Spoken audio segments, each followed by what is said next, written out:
Let's go back in time. February 3rd, 2002. New Orleans. Super Bowl 36. The heavily favored team, the St. Louis Rams, chose to be introduced pregame, as every team in the previous 35 Super Bowls had been introduced, as individuals. Individual players being recognized individually on the world's largest media stage, the Super Bowl. The other team, the underdog New England Patriots, though, did something different. They chose to be recognized as a group, as a team, all together. Why did they do this? Well, they said, we got there as a team. We wanted to be recognized as a team. We did not get there as individual talent. We got there as an organization. Now, as many of you know, the New England Patriots won that Super Bowl on a big upset. Did they win it because they were introduced as a team? Probably not. I'd like to think so, but probably not.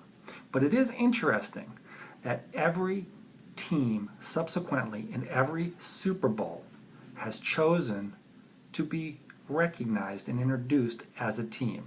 There are no longer any individual pregame ceremonies that have happened in any of the subsequent Super Bowls. So that brings us to today's behavior. Behavior number 17. Check the ego at the door. The full text says, personal agendas should never take precedence over what's best for our clients or our team. Being concerned with who gets credit or who looks good is counterproductive. For the best and most innovative outcomes, letting go of having to be right or to be the one with the best idea is paramount. So what does that mean to me? It means a couple things. First of all, it means always focus on the team goals. Karma is very strong.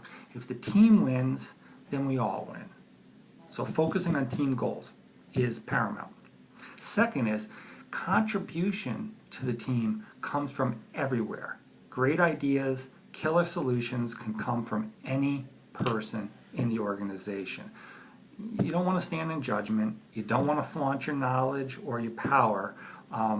Like Mama says, we are all important and we need to be open to ideas from everyone.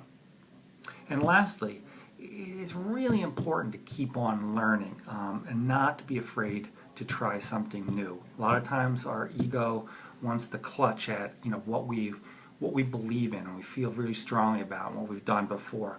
But being open to new ideas and continually growing is a hallmark of a very successful organization. And let me show you a picture.